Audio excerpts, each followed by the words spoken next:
प्रदेश की राजधानी लखनऊ से मैं जितेंद्र सिंह। हिमाचल की राजधानी शिमला से ANB न्यूज के लिए मैं टीना ठाकुर। छत्तीसगढ़ की राजधानी रायपुर से मैं अखिलेश तिवारी राजपुर। देवभूमि उत्तराखंड से मैं अमित चौधरी। राजनांदगांव वाराणसी चंबा नूरपुर गुरुग्राम फरीदाबाद लुधियाना हरिद्वार रुड़की सीतापुर गौतम बुद्ध नगर अमेठी फिरोजाबाद चित्रकूट हनीपुर कानपुर नगर से ANB न्यूज के लिए मैं सत्यम गोस्वामी। सबसे बड़ा नेटवर्क ANB न्यूज।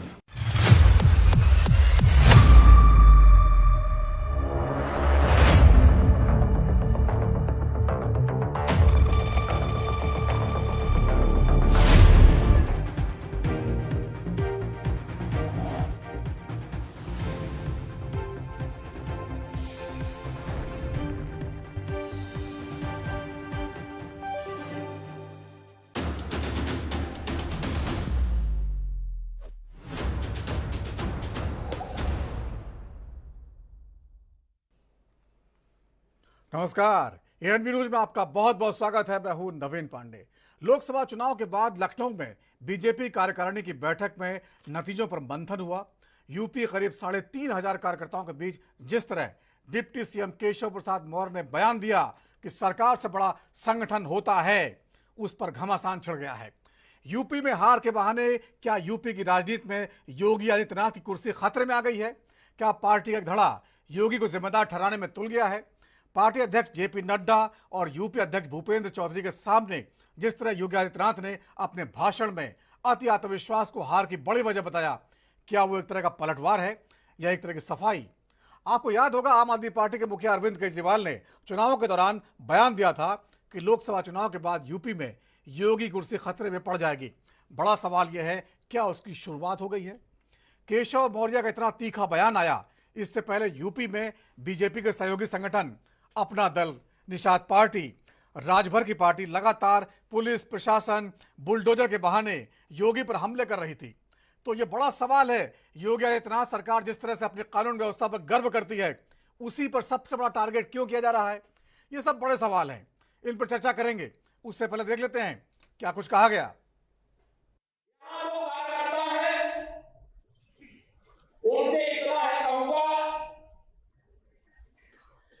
आवाज तो यहाँ सरकारी व्यवस्था में 7 साल बाद मिला।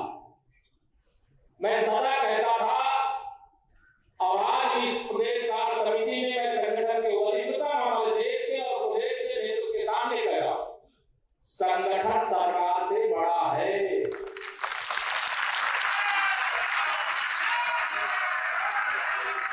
संगठन से बड़ा कोई नहीं होता है। संगठन सरकार से बड़ा है, बड़ा था, बड़ा रहेगा।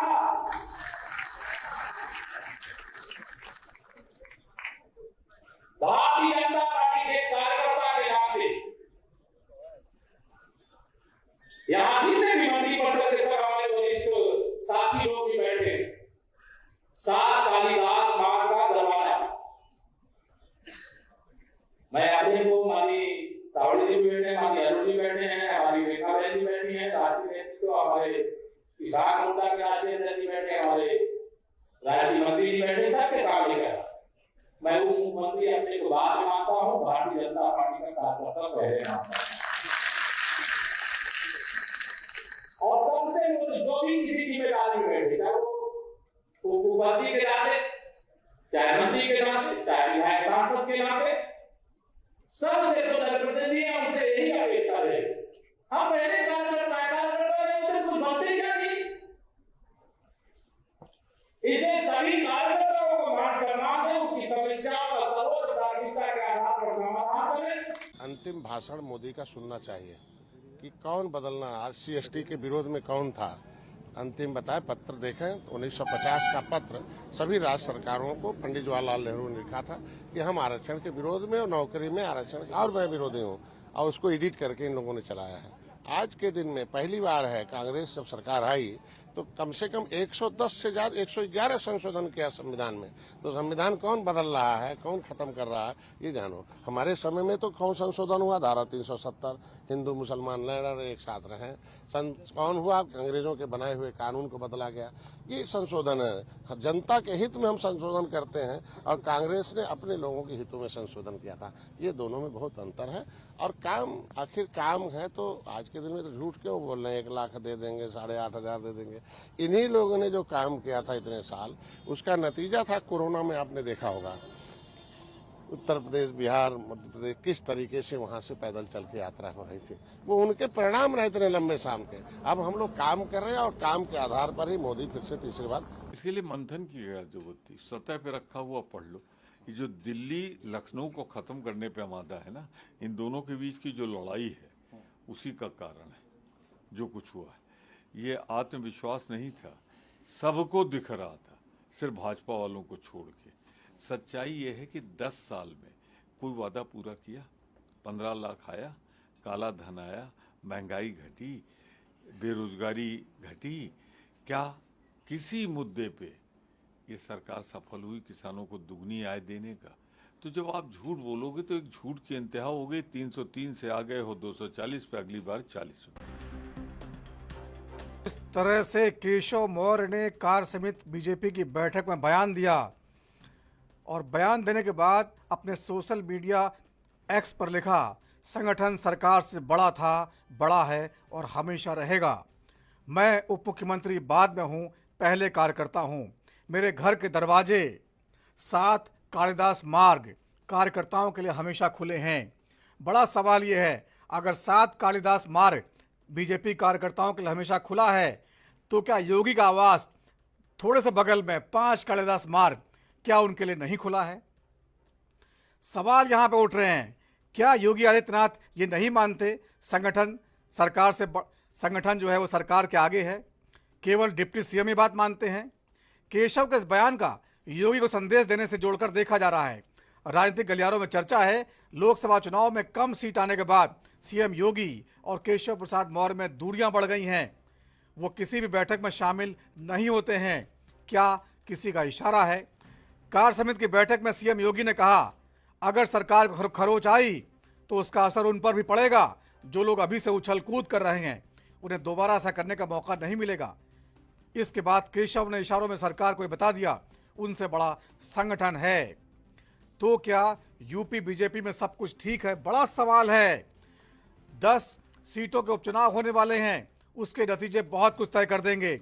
आपको याद होगा लोकसभा चुनाव से पहले आम आदमी पार्टी के नेता अरविंद केजरीवाल ने बयान दिया था कि लोकसभा चुनाव के बाद मोदी सरकार सत्ता में आई तो योगी सरकार हिल जाएगी। क्या ये उसकी वानगी है या केवल भ्रम फैलाया जा रहा है? बीजेपी सच्चे मन से समीक्षा कर रही है। मुख्यमंत्री योगी आदित्यनाथ कह रहे हैं हम आत्मविश्वास में आ गए थे। उन्होंने कहा सोशल मीडिया के जमाने में हमारे कार्यकर्ता जो नैरेटिव फैलाया गया विपक्ष की ओर से उसका जवाब क्यों नहीं दे रहे थे? तो यानी एक तरह से सवाल है और एक तरह से जवाब है। इन सवाल जवाबों के बीच में कहीं न कहीं बहुत कुछ निकल के आया है। राजनीति में वैसे भी कहा जाता है जो नहीं कहा जा रहा, असली कहानी वही है। जो कहा जा रहा है वो तो सुनाई दे रहा है।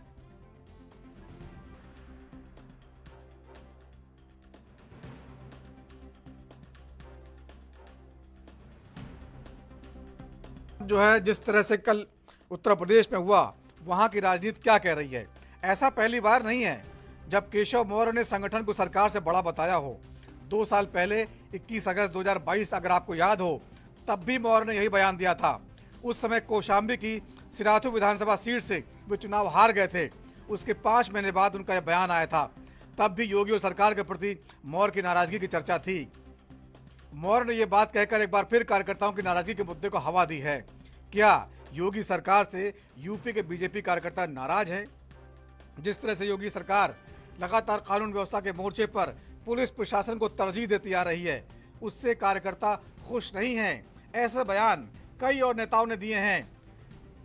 कई सहयोगी संगठन जो बीजेपी के साथ शामिल हैं, बीजेपी के साथ हैं निषाद पार्टी, उनके नेता, अपना दल, उनके नेता अनुप्रिया पटेल, इसी तरह ओपी राजभर की एसबी भी लगातार ये कह रही है कि पुलिस प्रशासन जो है वो कार्यकर्ताओं से नहीं मिलता, उनके काम नहीं करता, क्योंकि योगी आदित्यनाथ का सीधा जो दखल है पुलिस प्रशासन पे, उसकी वजह से कार्यकर्ता खुश नहीं है, उनके काम नहीं होते, उनकी सुनी नहीं जाती, वो जो काम कराना चाहते हैं वो करा नहीं पाते। योगी जी जिस पुलिस प्रशासन में भरोसा करते हैं, जिसके सहारे कानून व्यवस्था उत्तर प्रदेश में इतना बड़ा मुद्दा बना हुआ है, अगर उसी पर सवाल खड़े किए जाएं तो फिर आखिर क्या होगा। जौनपुर में बदलापुर विधायक राकेश मिश्रा ने कुछ दिन पहले कहा था कि जो है मोदी सरकार जो है जिस तरह से काम कर रही, योगी सरकार काम कर रही यूपी में, उसके बाद ऐसा लगता नहीं है कि हम बहुत जनता को खुश कर पाएंगे। कहीं ना कहीं 2027 के लिए बड़ी चुनौती हो जाएगी। इसी तरह संजय निषाद ने कहा बुलडोजर से घर गिराने से जो है वो लोग नाराज हैं। बड़े सवाल हैं, क्या चल रहा है उत्तर प्रदेश में, क्या ये किसी का इशारा है? मौर्य ने कार्यकर्ताओं का आत्मविश्वास बढ़ाने और संदेश देने का प्रयास किया है कि सरकार को उनकी चिंता है। क्या ये माना जाए, या ये माना जाए कि चुनाव के बाद पहली बार मंच पर आए केशव ने योगी को ये संदेश दिया है कि संगठन सर्वोपरि है, सरकार में कार्यकर्ता की सुनवाई होनी चाहिए, पुलिस प्रशासन को हर हाल में कार्यकर्ता की सुननी पड़ेगी। केशव प्रसाद मौर्य ने जो कहा है उसका संदेश बहुत दूर तक गया है और पार्टी ही नहीं विपक्ष भी मान कर चल रहा है। लगातार ये बात कही जा रही है कि बीजेपी में अब घमासान शुरू हो गया है। सरकार के खिलाफ नेताओं ने जो बगावती तेवर दिखाए हैं, पूर्व मंत्री है मोती सिंह, उन्होंने ये बयान दिया था। उन्होंने कुछ दिन पहले ये बयान देकर कहा कि आज जितना भ्रष्टाचार मैं देख रहा हूँ पुलिस प्रशासन में, इतना मैंने यूपी में किसी सरकार में नहीं देखा। ये जिस तरह के बयान आ रहे हैं, क्या योगी सरकार से लोग खुश नहीं हैं, उनको कमजोर करना चाहते हैं? आम जनता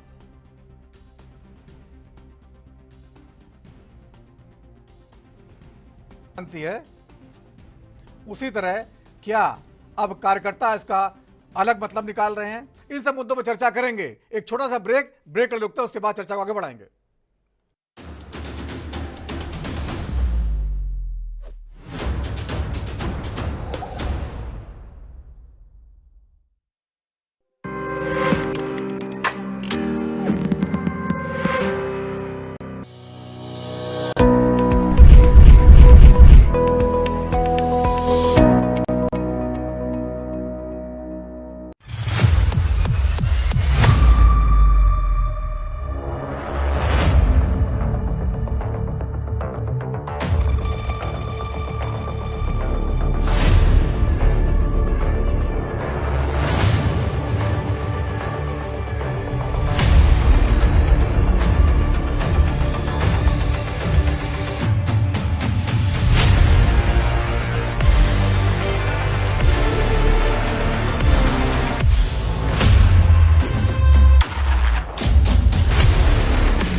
नहीं दबेगी कोई आवाज, हटेगे पर्दे, सामने आएगा हर राज। जो छिपाते हैं हकीकत, उनकी सच्चाई सामने लाते हैं हम। इसीलिए एएनबी न्यूज पर भारत को है नाज। उत्तर प्रदेश की राजधानी लखनऊ से मैं जितेंद्र सिंह। हिमाचल की राजधानी शिमला से एएनबी न्यूज के लिए मैं टीना ठाकुर। छत्तीसगढ़ की राजधानी रायपुर से मैं अखिलेश तिवारी राजपुर। देवभूमि उत्तराखंड से मैं अमित चौधरी। राजनांदगांव, वाराणसी, चंबा, भूतपुर, गुरुग्राम, फरीदाबाद, हरिद्वार, रुड़की, सीतापुर, गौतम बुद्ध नगर, अमेठी, फिरोजाबाद, चित्रकूट, हनीपुर, कानपुर नगर से एएनबी न्यूज के लिए मैं सत्यम गोस्वामी। सबसे बड़ा network ANB news.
Uttar Pradesh की राजधानी लखनऊ से मैं जितेंद्र सिंह। हिमाचल की राजधानी शिमला से ANB न्यूज के लिए मैं टीना ठाकुर। छत्तीसगढ़ की राजधानी रायपुर से मैं अखिलेश तिवारी राजपुर। देवभूमि उत्तराखंड से मैं अमित चौधरी।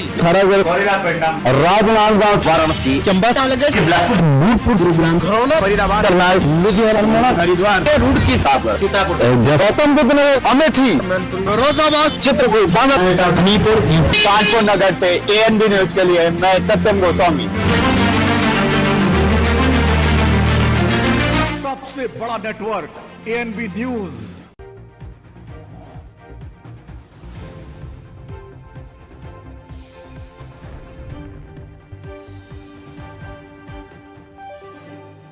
नमस्कार, आप देख रहे हैं ANB न्यूज और मैं आपके साथ सृष्टि जैन।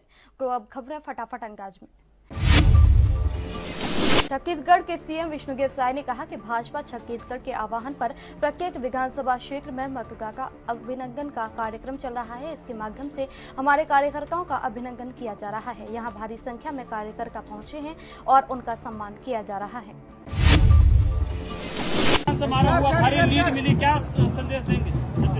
देखिए, अभी भारतीय जनता पार्टी छत्तीसगढ़ के आह्वान पर प्रत्येक विधानसभा क्षेत्र में मतदाता अभिनंदन का कार्यक्रम चल रहा है, जिसके माध्यम से हमारे जो कार्यकर्ता हैं, देवतुल्य कार्यकर्ता हैं, जो परिश्रम करके विधानसभा में भी भारतीय जनता पार्टी को जिताए और लोकसभा में भी भारतीय जनता पार्टी को जिताए, तो उसके एवज में उनको अभिनंदन, उनका सम्मान कर रहे हैं। तो आज कुनकुरी विधानसभा क्षेत्र का ये कार्यक्रम था। यहाँ कुनकुरी विधानसभा क्षेत्र के 5 मंडल से भारी संख्या में कार्यकर्ता आए हैं। सबका हम लोग यहाँ पर सम्मान किए हैं और विधानसभा चुनाव में 25,000 से जिताए थे और लोकसभा चुनाव में 40,000 से जिताए। तो भारी मेहनत की हमारे कार्यकर्ता बंधुगण, हमारे नेतागण, तो सबको बहुत बहुत बधाई, सबको धन्यवाद। हाँ, क्षेत्र की बहुत मांगे रहती हैं, समस्या रहती है, तो आज कुछ मांगों की स्वीकृति दिए हैं। दुलदुला विकासखंड हेडक्वार्टर है, यहाँ पर शादी ब्याह वगैरह के लिए भी समस्या रहती है बड़ा जगह का, तो आज एक अच्छा शादी ब्याह के लिए जगह बन जाए, उसकी घोषणा की है। यहाँ पर बच्चों के खेलने कूदने के लिए मिनी स्टेडियम, उसकी घोषणा किए हैं। और इधर शारदा धाम एक श्रद्धा का केंद्र है, वहां पर सरकार समिति को जमीन देगी, जो जहां पर मंदिर वगैरह बने हैं, ये सब की घोषणा की। कांग्रेस सांसद दीपेंद्र हुड्डा ने कहा कि हरियाणा मांगे हिसाब अभियान के तहत घर घर में कांग्रेस का कार्यकर्ता पहुंचेगा। मैं इस अभियान में शामिल होकर प्रदेश के कोने कोने में पहुंचूंगा। कैसे देखते हैं कहां जाएगी ये प्रदेश में? ये हरियाणा मांगे हिसाब एक हमारा अभियान, कांग्रेस पार्टी का अभियान, जिसके माध्यम से डोर टू डोर हर घर में कांग्रेस का कार्यकर्ता पहुंचेगा और मैं स्वयं प्रदेश के कोने कोने में हरियाणा मांगे अभियान के माध्यम से मैं पहुंचूंगा। ये गैंगस्टर की जो कार्रवाई है उसको कैसे देखते हैं? वो तो भाजपा को जवाब सोचना चाहिए, भाजपा प्रदेश सरकार हरियाणा को, कि हरियाणा अपराधियों की ऐसी शरणास्थली बन गई है कि दूसरे प्रदेशों की पुलिस को यहाँ के कार्रवाई करनी पड़ रही है। तो फौरन से लेके आए हैं।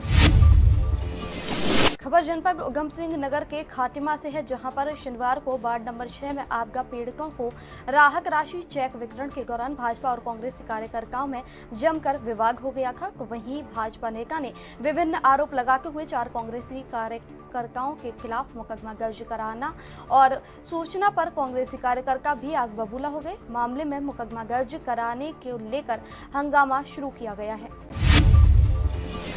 के साथ कहा सुनी, जनरली जो बातें होती हैं वो हो जाती है, लेकिन दूसरे पक्ष ने इस आपदा के समय में जाके तहरीर दे दी और पुलिस ने उसमें मुकदमा लिख दिया, जबकि वो जांच का विषय था और वो बहुत साधारण सी एक बात घटना थी। ऐसी कोई घटना नहीं थी कि जिसमें मुकदमा लिखा जाए। तो आज हम जो है कि हमारे जो निवर्तमान सभासद है उनकी तरफ से आए कि भाई आप उनकी भी तहरीर लें और उसमें मुकदमा लिखे। पुलिस को हमने तहरीर दिया और क्या कहना चाहिए इस बारे में? पुलिस ने ये कहा कि हम इसको भी जाँच में रख रहे हैं, दोनों तहरीर को मिलाकर जाँच करेंगे और उनके खिलाफ कार्रवाई करेंगे अगर दोषी पाई जाए। घाटीमा डूब गया था, तब माननीय मुख्यमंत्री जी के द्वारा निरीक्षण कर तत्काल 10 करोड़ की धनराशि खटीमा बाढ़ पीड़ित क्षेत्रों में देने के लिए कहा गया और प्रशासन के द्वारा डोर टू डोर तुरंत ही डोर टू डोर बाढ़ पीड़ित परिवारों को सहायता राशि दी जा रही थी। हमारे द्वारा प्रत्येक वार्ड में वार्ड नंबर 1 से लेकर 6 तक मुस्लिम बहुल्य क्षेत्रों में निरीक्षण कर प्रशासन का सहयोग करने की अपील की जा रही थी और हमारे जो साथी थे उनके द्वारा भी प्रत्येक वार्ड में सभी लोग जो है प्रशासन का सहयोग कर चेक वितरित करवा रहे थे। इसी दौरान जब हम वार्ड नंबर 6 में पहुँचे तो वहाँ षड्यंत्र के तहत राशिद अंसारी, तारिक खान और उसके साथ 8-10 लोग वहाँ पहुँच गए और कहने लगे तू बहुत बड़ा नेता समझता है अपने आप को, बहुत बड़ा नेता बन गया है और तू यहाँ से चला जा, तेरा वार्ड नहीं है ये, तू कौन से वार्ड से आया है, कहाँ का है तू, ये मेरा वार्ड है, मैं जिसे चाहूँगा चेक बंटवाऊँगा, जिसे चाहूँगा 2 चेक दूंगा, 3 चेक दूंगा, जिस परिवार को चाहूँगा दूंगा, जिस परिवार को चाहूँगा नहीं दूंगा। तो तू वहाँ पर मैं और मेरे सारे साथियों को गाली गलौज कर धक्का मुक्की करने लगा। मैंने उनसे प्रशासन का सहयोग कर चेक वितरित करने के लिए कहा, प्रशासन का सहयोग करो, इस तरीके की गाली गलौज मत करो, लेकिन वो लगातार धमकियां देकर कि ये जो है ये हमारे टैक्स का पैसा है और ये किसी का उसका पैसा नहीं है, किसी सरकार का पैसा नहीं है, ये हमारे टैक्स का पैसा है। तो इस तरीके से जनता को भ्रमित कर रहे थे ये लोग। इसी दौरान हाथापाई कर धक्का मुक्की कर गाली गलौज करने लगे और बोले कि हमारा जो है क्षेत्रीय विधायक अभी पहुंच रहा है, तुझे यहाँ मारेंगे भी और जेल भी भिजवाएंगे, फिर देखेंगे तू हमारा क्या कर लेगा। इतना होते ही वहाँ पर अगर प्रशासन मौके पर नहीं पहुँचता तो कोई भी अप्रिय घटना ये लोग घटित कर सकते थे और हम लोगों को इनके जितने भी लोग हैं इन सबसे जान माल का खतरा बना हुआ है। ये लोग कोई भी अप्रिय घटना घटित कर सकते हैं। जितने भी जो बाढ़ पीड़ित क्षेत्रों में जितना भी जो दिया गया है, माननीय मुख्यमंत्री जी का जो सहायता राशि दी जा रही है वो ये देख नहीं पा रहे हैं, ये बौखला गए उस चीज़ को। माननीय मुख्यमंत्री जी का चौतरफा विकास और बाढ़ पीड़ित को तत्काल सहायता राशि देना, ये सब लोग बौखला गए हैं क्योंकि ये बाढ़ के समय ये लोग खुद नदारद थे, खुद लोगों के वहाँ नहीं पहुँचे। दोनों ही क्षेत्रीय विधायक भी नदारद थे, वो लोग भी गोटिया इस्लाम नगर के किसी भी क्षेत्र में नहीं पहुँचे और यहाँ पर जो है लड़ाई के दौरान तत्काल पहुँच जाते हैं। के पिकौरा गकतुराय मोहल्ले की घटना है जहां पर सपा सांसद राम प्रकाश चौधरी के साथ अनशन को समर्थन देने पहुंचे। इसी दौरान उन्होंने पूरी समाजवादी पार्टी मांग पर लगी हुई है, अपराधियों की गिरफ्तारी हो। समाजवादी पार्टी चाहती है कि कानून का राज हो और जो अपराधी हैं उनके खिलाफ सख्त से सख्त कार्यवाही की जाए। सांसद जी, किस मांगों को लेकर यहाँ धरना चल रहा है? क्या बस्ती में जो अपराध का ग्राफ वो लगातार बढ़ता हुआ दिख रहा है, कैसे दिख रहा है? ये सही है कि अपराध के ग्राफ बढ़ रहे हैं। अभी दिन दहाड़े ही एक नौजवान का अपहरण हुआ और हम समझते हैं चौथा दिन है। पूरी समाजवादी पार्टी इस मांग पर लगी है कि अपराधियों की गिरफ्तारी हो और उस नौजवान का पता लगे कि कहाँ किस स्थिति में रखा गया है। और 4 दिन बीत गया, न कहीं अपराधियों का सुराग, न जिस नौजवान का अपहरण हुआ उसका पता। तो इसको लेकर के पूरी समाजवादी पार्टी जनपद की एक तो दुखी है उस नौजवान के अपहरण को लेकर और दूसरा समाजवादी पार्टी चाहती है कि कानून का सख्ती से पालन हो, जो अपराधी हैं उनके खिलाफ सख्त कार्रवाई की जाए। अजय कप्तान ने अभी 4 लोगों को जेल भेजा है, लेकिन जो वो लोग गए हैं जिनका नाम मुकदमे में नहीं था, मुझे लगता है कि जिन लोगों का नाम है तो मोबाइल पर अखबार में जिनका नाम आ रहा उसमें से कोई लड़का या वो नहीं है नौजवान जिसको चालान किया गया। जो असली अपराधी हैं अभी स्वतंत्र रूप से कहीं घूम रहे हैं जिन पर कार्रवाई होगी। आगे की क्या रणनीति होगी सर? आगे की रणनीति हमारे विधायक हैं, हमारे दल के जिला अध्यक्ष हैं। रणनीति का खुलासा जी अध्यक्ष जी ही करेंगे। जैसा अध्यक्ष का निर्देश होगा पार्टी पूरी तरह उसका पालन करेगी। सर आप सांसद हैं, जिला प्रशासन से आपकी क्या मांग है? जिला प्रशासन से जो हम आपसे कह रहे हैं जी, अपराधियों को पकड़ा जाए, उस बच्चे को सही सलामत बरामद किया जाए, बच्चे को लाया जाए, यही मांग है जिला प्रशासन से। ठीक। कांग्रेस के महामंत्री नवीन जोशी ने बताया कि कांग्रेस में निकाय चुनाव के लिए होमवर्क शुरू हुआ है। जिस तरह से उपचुनाव में पार्टी को दोनों सीटों पर जीत मिली है, उसी को लेकर निकाय चुनाव की रणनीति भी पार्टी बनाने जा रही है। देखिए, निकाय चुनाव के लिए कांग्रेस पूरी मजबूती के साथ तैयार है। भारतीय जनता पार्टी के मंत्री झूठ बोलते रहे कि हम समय पर चुनाव करेंगे। जब निकाय का कार्यकाल समाप्त हुआ तो मंत्री जी ने कहा था हम समय पे चुनाव करेंगे, लेकिन समय पे उन्होंने चुनाव नहीं कराया। 6 महीने उसकी समय अवधि बढ़ा दी। फिर उन्होंने कहा कि हम 6 महीने के अंदर चुनाव करेंगे, लेकिन तब भी उन्होंने नहीं कराया। फिर उन्होंने 3 महीने का समय आगे और बढ़ा दिया। तो ये जो है उनको मालूम है कि हम निकाय का चुनाव बहुत बुरी तरह हार रहे हैं। किसी भी तरह से ये चुनाव को टालना चाहते हैं। चुनाव से भारतीय जनता पार्टी बुरी तरह से घबरा चुकी है। और जो ये उपचुनाव हुए हैं इसमें कांग्रेस के पक्ष में जो दोनों सीटें आई हैं, तो भारतीय जनता पार्टी इससे और डर गई है। मुझे नहीं लगता कि भारतीय जनता पार्टी ये जो 3 महीने का समय बढ़ाया है इसमें भी चुनाव करा सके। ये चुनाव नहीं कराएगी और ये इनके प्रकरण ये चुनाव को और आगे बढ़ाना चाहती है, लेकिन इससे कुछ होने वाला नहीं है। राज्य की जनता ने मन बना लिया है। जिस दिन भी यहाँ पे नगर निकाय के चुनाव होंगे, कांग्रेस के पक्ष में मतदान करेंगे और भारतीय जनता पार्टी का राज्य भर से निकायों में भी सुपड़ा साफ होना निश्चित है। नेपाल से सटे इलाके में तेज बारिश की वजह से गंगा नदी उत्तर प्रदेश और बिहार के कुछ जिलों में खतरे के निशान के ऊपर बह रही है।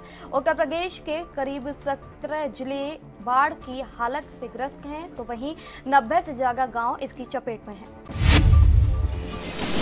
सियाचिन में सेना के टेंट में आग लगने से 19 जुलाई 2021 को शहीद हुए कैप्टन अंशुमान के परिवार को आर्मी ग्रुप इंश्योरेंस फंड से 1 करोड़ रुपए दिए गए हैं। ये रकम अंशुमान के पेरेंट्स और उनकी पत्नी आधी आधी बटी है। All India Muslim personal law board ने तलाकशुदा मुस्लिम महिलाओं को गुजारा भत्ता देने के सुप्रीम कोर्ट के फैसले को गलत ठुकराया है। AIMPLB की वर्किंग कमेटी ने रविवार को एक बैठक कर सुप्रीम कोर्ट के इस फैसले पर चर्चा की।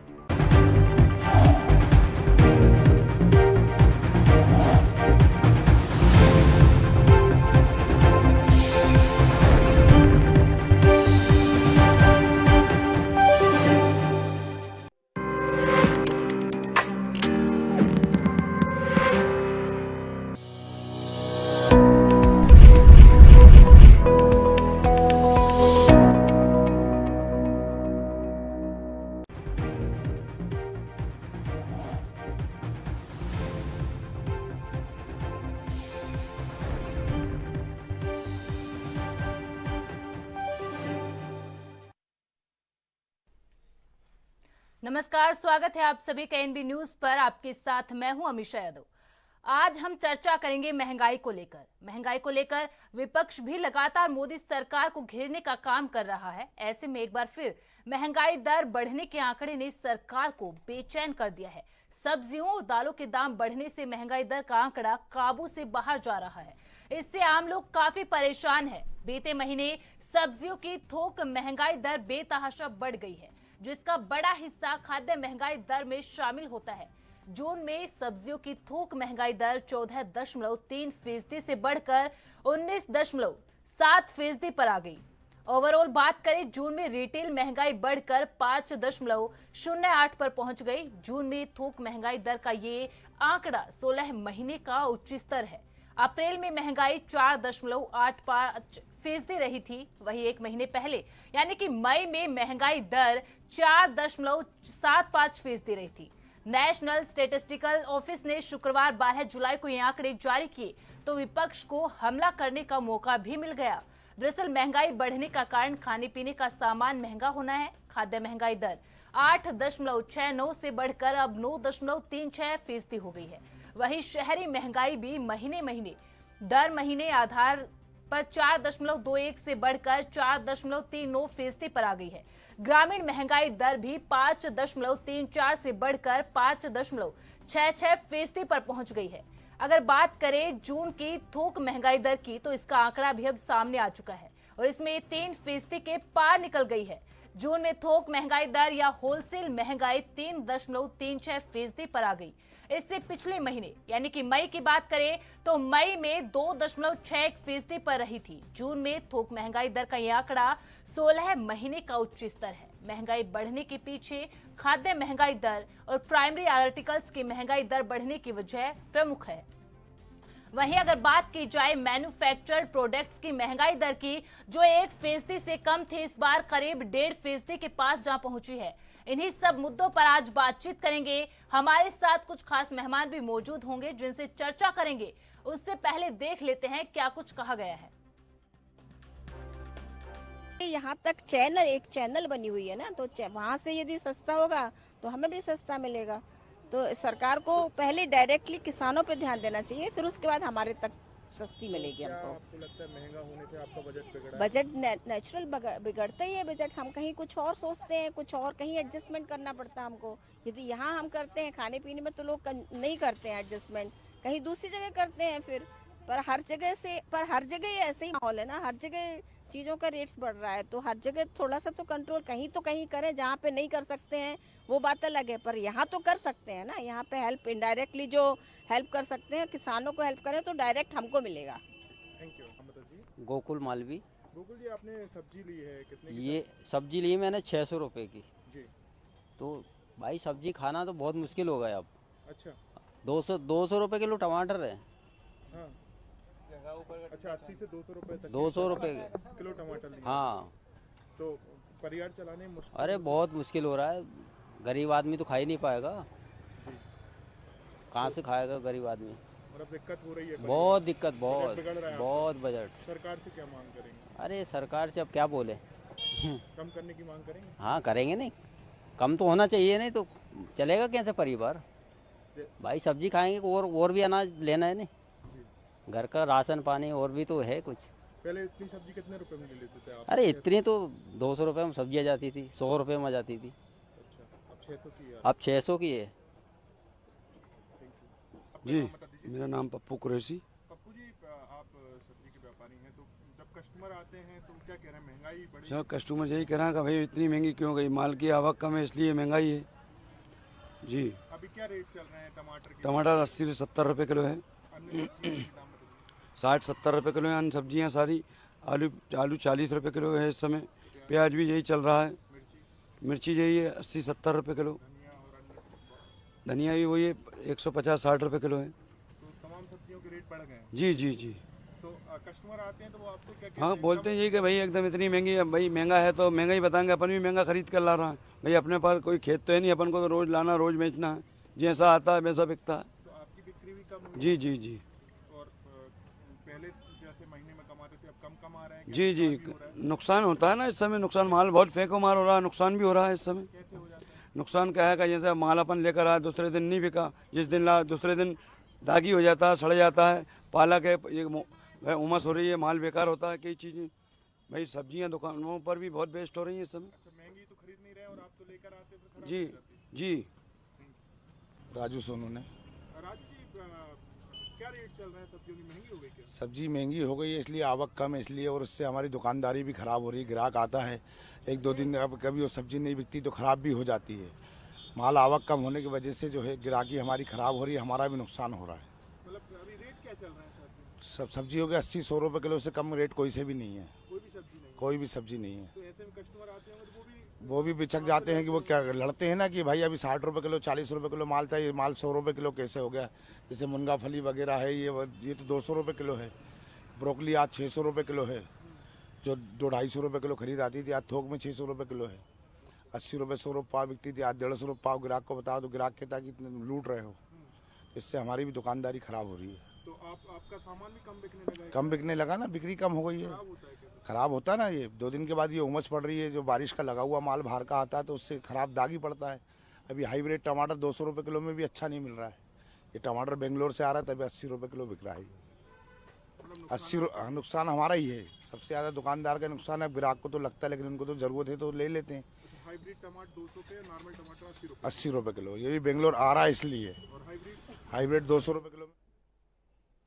तो आज इसी महंगाई को लेकर चर्चा करेंगे जिससे जनता त्रस्त है, जनता परेशान है। और हमारे साथ हमारे संवाददाता सत्यम गोस्वामी भी लाइव जुड़ चुके हैं। सत्यम, देखिए पूरे देश के ओवरऑल की बात करें तो जो सब्जियों के दाम है, या आलू के दाम ले लीजिए 30 रुपए किलो, प्याज के दाम 50 रुपए किलो, इसी तरीके से जो बाकी सब्जियां हैं वो भी बहुत महंगी हो चुकी है। अगर बात की जाए कानपुर की तो वहां पर इस वक्त सब्जियों का क्या रेट है? जी अमीषा जी, बता दें आपको कि जी में भी महंगाई बढ़ चुकी है। जो सब्जियों के रेट है वो भी लगातार बढ़ते नजर आ रहे हैं। मई के महीने के बाद जो सब्जी के रेट है, प्याज हो गया और जैसे टमाटर हैं, आलू हैं, तो इन सब सब्जियों के लगातार दाम बढ़ते चले जा रहे हैं। सबसे बात की जाए टमाटर के तो 80 रुपए किलो का टमाटर बिक रहा है इस समय। वहीं जो इस समय लोग हैं, जो गरीब लोग हैं, उनको खरीदने के लिए बड़ी परेशानियों का सामना करें। मैं इस समय मौजूद हूँ सब्जी मंडी पे, जहाँ पर आपको दिखा दें किस तरह की सब्जी लगी हुई है। और यहाँ पर लोग हैं, उनसे पूछ लेते हैं कि कितने रेट की सब्जी है और क्या रेट है। क्या नाम है भाई साहब आपका? मुन्ना लाल। आप कितनी महंगाई बढ़ गई है, सब्जी के रेट कितने बढ़ गए हैं? बहुत ज्यादा। क्या लगता है कौन सी सब्जी ज्यादा बढ़ गए हैं? कोई सब्जी सस्ती नहीं है, हर सब्जी महंगी है। तो क्या लगता है कि आपको इस महंगाई पर क्या किसकी जिम्मेदारी है इसको लेकर? इसमें किसकी जिम्मेदारी है? गवर्नमेंट की। क्या लगता है कौन सी सब्जी ये मई का कब से महंगाई हुई है? ये तो में है नहीं, तो महंगाई बढ़ना ही बढ़ना है। भाई जब दिन से होगी तभी तो महंगी होगी। क्या पहले सस्ती थी, अचानक बढ़ी है? नहीं बढ़ी, नहीं, कायदे से चल रही है। कायदे से। ये यहाँ के जो सब्जी मंडी है जो खरीदने आ रहे हैं, देखा जाए तो उनका कहना है कि जो भी सब्जी है सभी सब्जियाँ महंगाई के कारण बढ़ गई हैं। कोई भी सब्जी, चाहे हरी सब्जी ले लीजिए या आलू प्याज ले लीजिए, तो सभी के दाम लगातार बढ़ते चले जा रहे हैं। अमीषा जी। सत्यम, देखिए ये तो आपने उन लोगों से बात की जो सब्जी खरीदने आए हैं, रिटेल के जो दाम है वो बढ़ रहे हैं, लेकिन यहाँ पर बात की जाएगी जो होलसेल प्राइस है, जो थोक की प्राइस है वो भी लगातार बढ़ रही है। तो ऐसे में दुकानदारों से बात करना भी बेहद जरूरी है। तो अगर आप बात कर पाए दुकानदारों से, उनसे पूछ पाए कि जो थोक की जो महंगाई दर है वो भी लगातार बढ़ रही है, तो इसका उन दुकानदारों पर क्या असर पड़ा है? जी आपको बात करने का मैं प्रयास करूंगा कि दुकानदार हैं। क्या नाम है, क्या नाम है आपका? ये बताइए कि ये जो सब्जी आप खरीदते हैं जहाँ से, तो और लोग हैं ये बात नहीं करना चाहते, और लोग हैं, मैं उनसे बात करने का प्रयास कर रहा हूँ। क्यों भैया, क्या नाम है आपका? ये जो आप सब्जी जहाँ से खरीदते हैं, तो क्या लगता है महंगाई बढ़ गई है सब्जी की? सब्जी कब से ये हुआ है? पहले कितने के ये जो प्याज और आलू था, तो पहले लेने जाते थे तो कितने रुपए की मिलती थी? 10 रुपए किलो, पहले 25 रुपए किलो, अब 40 रुपए किलो। और जो सब्जी है, प्याज हो गया, टमाटर हो गया, टमाटर भी महंगा है। टमाटर का 20 का पौवा बिक रहा है, तो 20 का पौवा महंगा है। तो क्या ये जो बिक्री जो हो रही है, क्या लगता है इसमें कुछ दिक्कतें आ रही हैं? क्या लगता था पहले कितना आप डेली हर रोज बेच लेते थे? और ठीक, ये अमीषा जी ये चल रहा है जो कि पहले ज्यादा बिक्री होती थी, अब कम होने लगी। सत्यम, देखिए उत्तर प्रदेश की बात करूं तो ओवरऑल देख रहे हैं कि सब्जियों के दाम हर जगह बढ़े हैं। लगभग जैसा कि आपने भी बताया कि 80 रुपए केजी जो है सब्जियों के दाम पहुंच रहे हैं, 250 रुपए केजी पहुंच रहे हैं। अगर बात करूं उत्तर प्रदेश के अंदर, खासकर उत्तर प्रदेश के अंदर बात करूं तो वहां पर सब्जियों के दाम बढ़ने की एक स्टेट लेवल पर अगर बात करूं तो क्या रीजन हो सकते हैं? कालाबाजारी एक रीजन हो सकता है, या फिर जिस तरीके से मौसम की मार अब की बार पड़ी है वो एक रीजन हो सकता है। आखिरकार रीजन क्या है? देखा जाए तो इस बार बरसात भी काफी लेट हुई है और जो महंगाई देखा जाए तो टोल प्लाजा का रेट बढ़ाया गया था, तो टोल प्लाजाओं की वजह से हो सकता है महंगाई बढ़ गई हो। और जो इस समय देखा जाए तो किसानों को कोई सुविधा नहीं दी जाती है।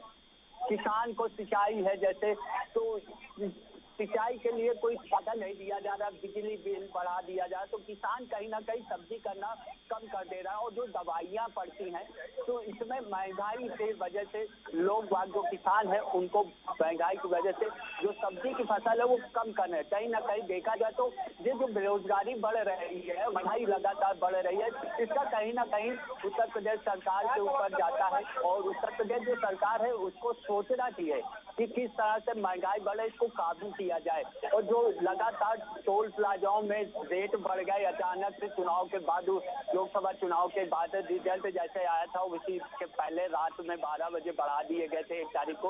अचानक से इन सब चीजों को देखते हुए इसी वजह से महंगाई बढ़ गई और सब्जी का जो रेट है इसी के चलते देखा जाए टोल प्लाजाओं में जो गाड़ियां पास होती है और टोल प्लाजा तो हर जगह बढ़ोतरी करके दी जा रही है। और जो काला बाजारी की बात की जाए तो जहाँ पर देखा जाए कुछ जिस तरह के जब सब्जी जाती है बिकने, तो जो सब्जी कुछ अपने आप को रोक के बेचते हैं, जो रोक के बेचते हैं तो ज्यादा भाव लगता है और ज्यादा सेल ना हो पाए। जैसे मूली की बात की जाए तो इस समय सीजन मूली का था, कहीं देखा गया तो मूली अचानक मूली के रेट गिर गए जिससे किसानों को बड़ी नुकसान भी हुए हैं। और कुछ फसलें हैं जैसे टमाटर का, इस समय टमाटर अचानक रेट बढ़ गया तो जिसके वजह से किसानों के पास टमाटर ज्यादा है नहीं तो बाहरी जो टमाटर आ रहा है उसके चलते महंगा बिक रहा है।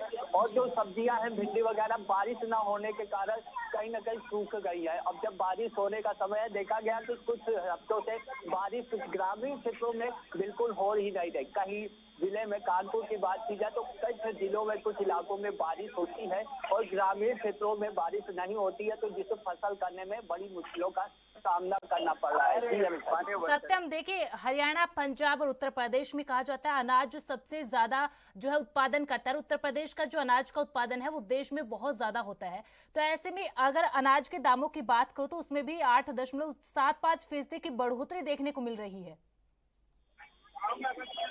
जी सत्यम, सुन नहीं पाया, फिर से दोहरा दीजिए। सत्यम, देखिए उत्तर प्रदेश का जो एक हिस्सा अगर हम कह सकते हैं अर्थव्यवस्था के अंदर वो अनाज का उत्पादन को लेकर भी देखा जाता है। अनाज के उत्पादन में भी उत्तर प्रदेश अहम भूमिका निभाता है, लेकिन अनाज के दाम भी 8.7% की दर से बढ़ रहे हैं।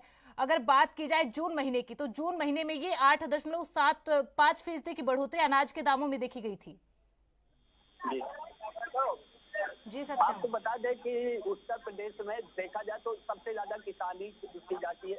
उत्तर प्रदेश में किसान ज्यादा है और जहां तक देखा जाए तो किसानों के साथ लगातार जो अन्याय हो रहा है, किसानों के लिए कोई सुविधा नहीं दी जा रही, किसान को परेशान नजर आता रहता है हमेशा। देखा जाए तो उनके लिए बिजली का बिल नहीं माफ होता है और लगातार इन्हीं सब कारणों से किसान टूटता नजर आ रहा है। किसानों के लिए देखा जाए तो जब बिजली माफ नहीं होती, सिंचाई के लिए समस्या होती, जो नदी वगैरह है तो वहाँ से बांध नहीं खोले जाते, पानी नहीं पहुँच पाता है, जिसकी वजह से यहाँ पर किसानी में बड़ा जो वैसे डाउन होता दिख रहा है। जो किसानी का लेवल है देखा जाए तो इस समय धान का बुआई चले, लेकिन किसान क्या करे, बारिश नहीं हो पा रही है तो जो धान की है इस बार लगान कम हो रही है, जो फसल है वो बहुत डाउन ज्यादा हो रही है। जी बहुत बहुत शुक्रिया सत्यम हमारे साथ तमाम जानकारी साझा करने के लिए।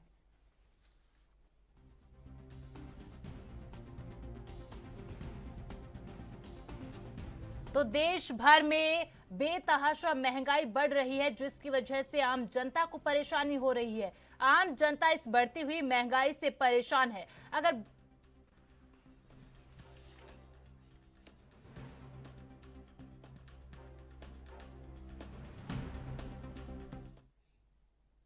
हमारे संवाददाता मनोज तिवारी भी हरदोई से हमसे लाइव जुड़ चुके हैं।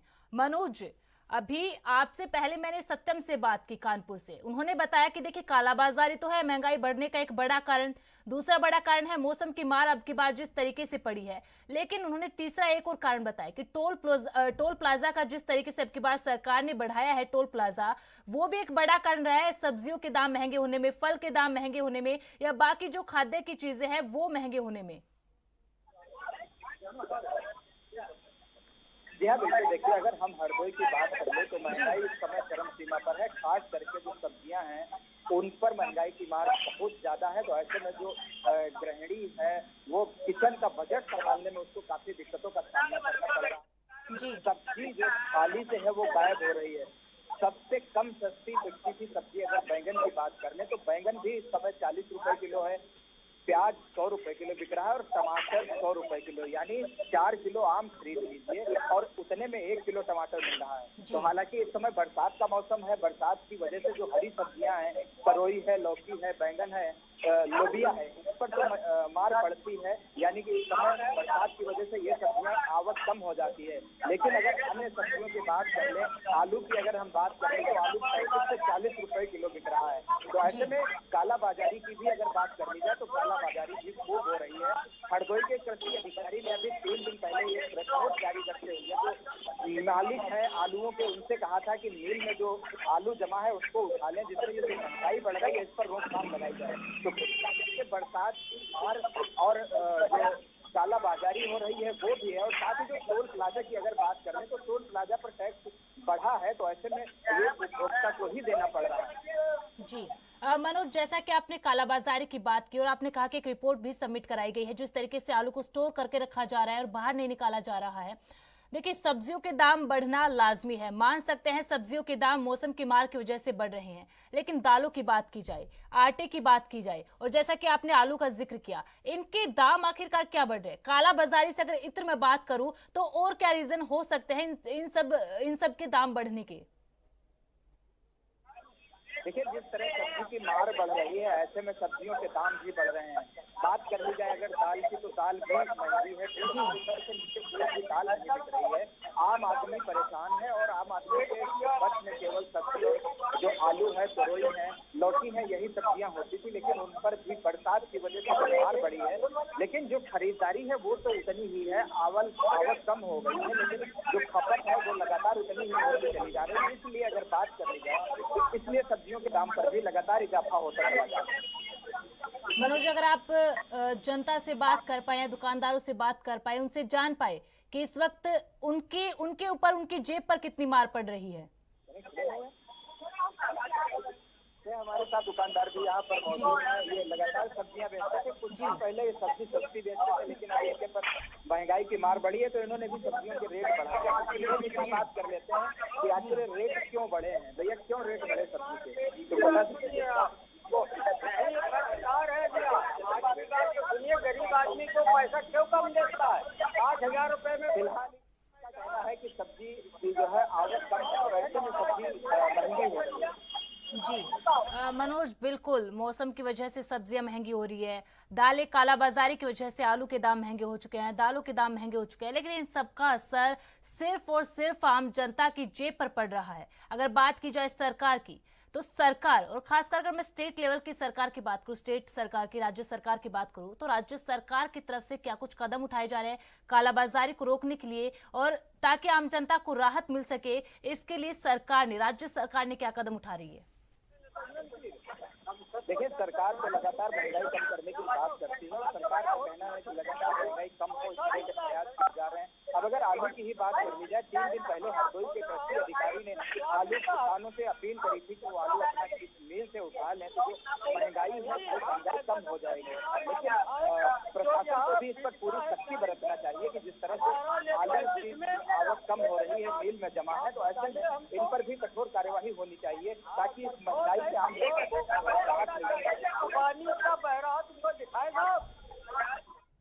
जी मनोज, बहुत बहुत शुक्रिया आपका तमाम जानकारी हमारे साथ साझा करने के लिए।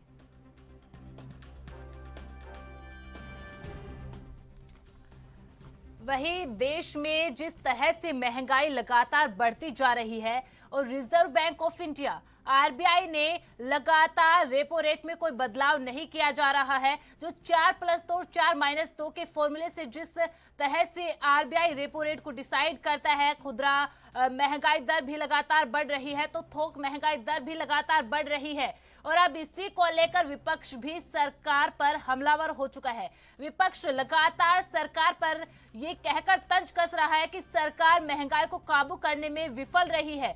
जिसकी वजह से आम जनता को परेशानियों का सामना करना पड़ रहा है। आम जनता की जेब पर उसका असर पड़ रहा है और सब्जियों के दाम महंगे होना लाजमी है, मान सकते हैं, क्योंकि मौसम ऐसा चल रहा है, मौसम की मार जो पड़ रही है। लेकिन अगर दालों की अगर दाम देखी जाए, आटे के दाम देखे जाए, आलू के दाम देखे जाए, तो उनमें भी बढ़ोतरी हो रही है और लगातार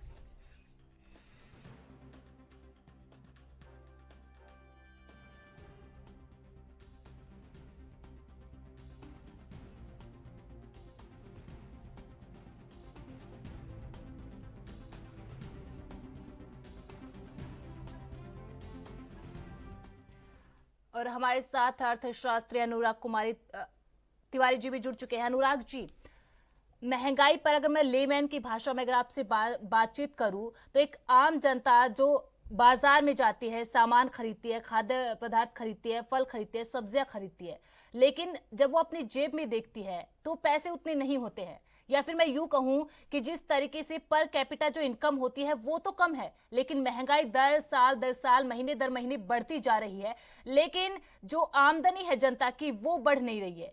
या फिर मैं इतर इससे बात करूं तो ये महंगाई बढ़ने के पीछे के कारण क्या हो सकते हैं? जी देखिए, ये जो महंगाई का चर्चा है, मुझे लग रहा है कि भारत में जी एक आम चर्चा होती जा रही है और जरूरी भी है, क्योंकि ये आम लोगों के जेब से जुड़ी चर्चा है और मुझे लग रहा है कि हर घर में इसकी एक महत्वता है। जिस तरीके से आज जो एक महंगाई का आंकड़ा जारी हुआ है उसके ऊपर चर्चाएं हो रही हैं, तो सबसे महत्वपूर्ण है कि इस चीज को समझना कि जो आंकड़े जारी हुए हैं वो किस चीज के लिए हुए हैं। देखिए, सबसे पहले ये बताना जरूरी है कि जो आंकड़े जारी हुए हैं वो थोक महंगाई दर के आंकड़े जारी हुए हैं और बताया गया है कि पिछले 16 महीनों में थोक महंगाई दर सबसे ऊपर चला गया है। अब हमें समझना होगा कि थोक महंगाई दर और खुदरा महंगाई दर दोनों में फर्क होता है। थोक महंगाई दर क्या होता है? जिसमें व्यापारी आपस में लेन देन करते हैं, व्यापारी मतलब दो बिजनेसमैन जब आपस में ट्रांजैक्शन करते हैं तो वो थोक महंगाई दर में उसको थोक महंगाई दर इम्पैक्ट करता है। लेकिन अभी बात क्या हो रही है, और एक आप माने कि एक माइंडसेट क्या करने की कोशिश की जा रही है कि इस थोक महंगाई दर से डायरेक्टली इम्पैक्ट होता है रिटेल या खुदरा महंगाई दर। ऐसा नहीं होता है, इसमें काफी चीजें बदल जाती हैं। थोक महंगाई दर जब लगातार 4-5 महीनों तक अगर बढ़ता जाए तब मुझे लग रहा है कि कहीं ना कहीं उसका प्रभाव खुदरा महंगाई दर पर आता है। तो अभी इस चीज पे बात करना कि डायरेक्टली इसका इम्पैक्ट आम जनता पे आने वाला है, ये कहीं ना कहीं वो फेयर नहीं है और डेटा के साथ मुझे लग रहा है कि कहीं ना कहीं छेड़छाड़ हो रही है अभी देश में, तो उसके ऊपर अभी विराम लगाना जरूरी है। हाँ, कहीं ना कहीं हमने ये देखा है कि पिछले 2-3 महीनों में खुदरा महंगाई दर में भी कुछ हल्का फुल्का कुछ पॉइंट्स की बढ़ोतरी हुई है, लेकिन अभी उतनी तेजी से खुदरा महंगाई दर नहीं बढ़ रही है। लेकिन सरकार को जो थोक महंगाई दर बढ़ा है उसके ऊपर ध्यान देना जरूरी है। अगर ये 3-4 महीने 5 महीने लगातार ऐसी ही रही तो कहीं ना कहीं व्यापारी इस बोझ को आम जनता पे डालेंगे और आम जनता इससे प्रभावित होगी। जी अनुराग जी, अगर मैं आरबीआई की बात करूं तो देखिए आरबीआई भी लगातार रेपो रेट में कोई बदलाव नहीं कर रही है, और जो आरबीआई का जो एक फॉर्मूला होता है 4+2 4-2 का, अगर उसके बारे में जानना चाहूं तो वो कहता है कि 2 से 6 के बीच में जो है वो चीज रहनी चाहिए। लेकिन जैसा कि आपने भी कहा कि थोक महंगाई दर अभी उतनी नहीं बढ़ी है, और एक जो आम जानकारी में जो समझा जाता है कि अगर थोक महंगाई बढ़ रही है तो उससे जो है रिटेल के प्राइस बढ़ेंगे। सर, ये इंटरकनेक्टेड होता है, क्योंकि देखिए आप जब व्यापारी आपस में लेन देन करते हैं और जब वो दाम बढ़ते हैं तो जाहिर सी बात है जनता की जेब पर उसका असर पड़ता है। तो एक तो सर 4+2 4-2 का फॉर्मूला जानना चाहूंगी, आखिरकार आरबीआई इस चीज को कंट्रोल कैसे करेगा, और दूसरा आपने बताया तो कि थोक महंगाई दर उतनी बढ़ी नहीं है इस बार, लेकिन लगातार बढ़ती रही तो रिटेल पर उसका असर पड़ेगा।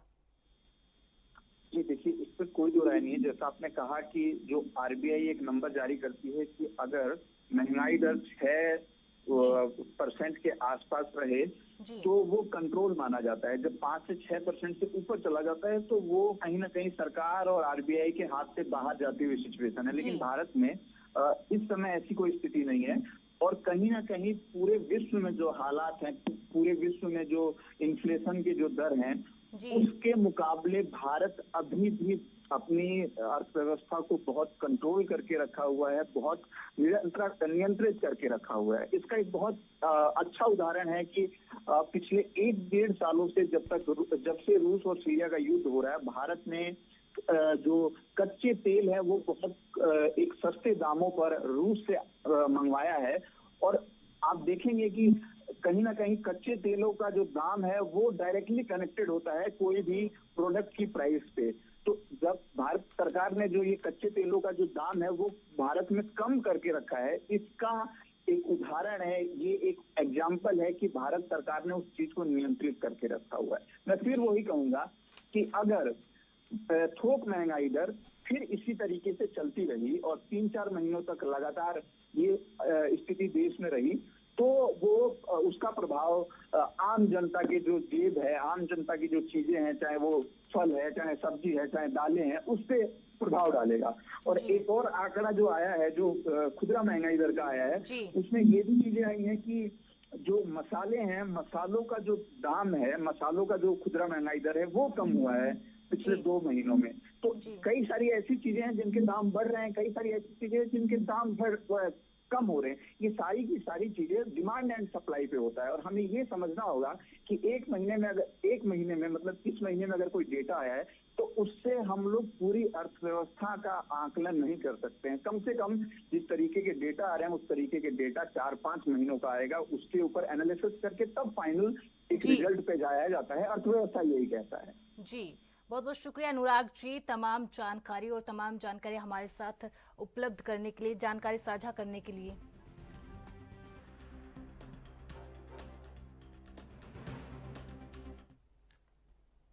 मेरे साथ फिलहाल इतना ही। आप बने रहें एएनबी न्यूज के साथ। नमस्कार।